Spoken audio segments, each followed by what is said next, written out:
E ontem aconteceu em São Paulo o segundo dia do Congresso Internacional de Propriedade Intelectual na Agricultura, o CIPIAGRE. A reportagem do AgroMix estava lá, confira.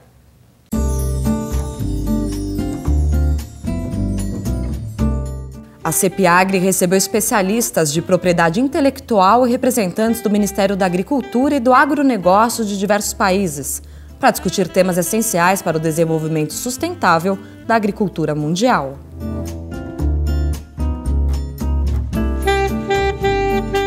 Um dos participantes do evento é Eduardo Dyer, diretor executivo da Andef, que falou sobre o congresso e sobre o tema propriedade intelectual.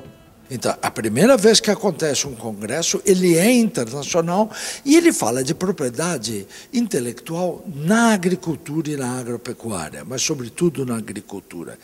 Essa característica de propriedade industrial na agricultura é muito rara.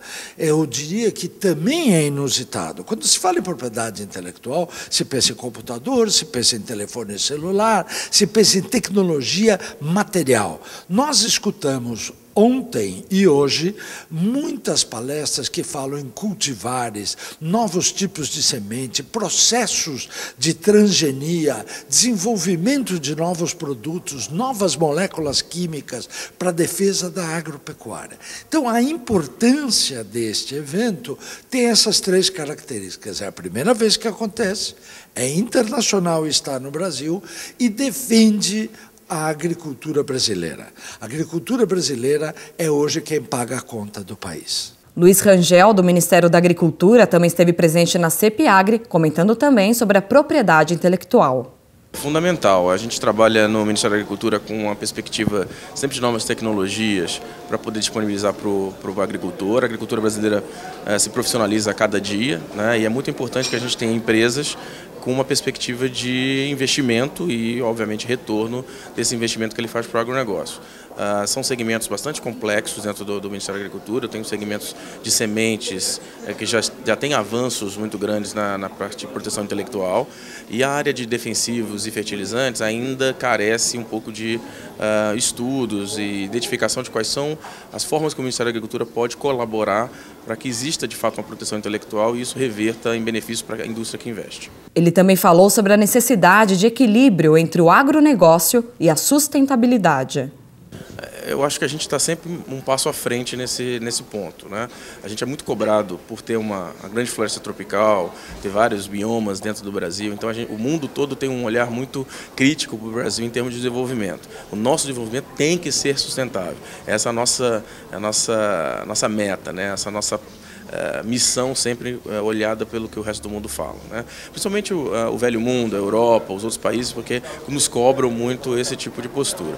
Eu acho que a tendência é essa, né? A gente nunca deixou de lado a questão da sustentabilidade. Agora, desenvolvimento é sempre você dar um passo à frente no modelo que você tem e olhando sempre para essa questão da sustentabilidade. Eu não vejo um desenvolvimento predatório no Brasil. Eu tenho percebido sempre que todos os avanços tecnológicos que são, pelo menos, demonstrados para o Brasil são avanços que têm vínculo com a sustentabilidade. Por incrível que pareça, as pessoas podem imaginar que defensivos agrícolas são um antônimo de sustentabilidade. Pelo contrário, a gente tem visto que há uma evolução sistemática ao longo do tempo de moléculas cada vez menos impactantes, né? A gente, infelizmente, não tem velocidade para poder substituir essas moléculas mais antigas por essas moléculas mais novas, mas eu acho que essa é uma responsabilidade do governo. Quer dizer, a gente pode promover sustentabilidade aumentando a disponibilidade de moléculas mais modernas para o agricultor. Olha, nós recentemente divulgamos no Ministério da Agricultura algumas projeções do agronegócio.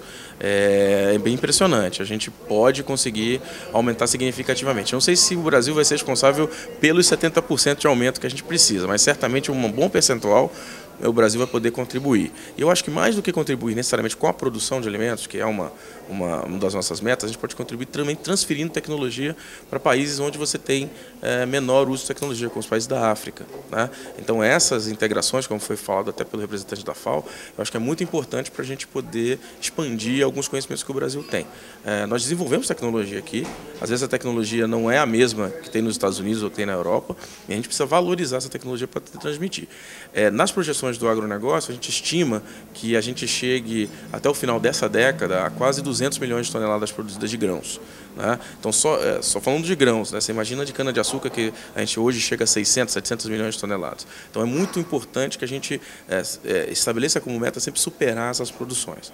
Liane Lage, do INPE, também falou sobre a sustentabilidade no agronegócio através das patentes verdes como estratégia.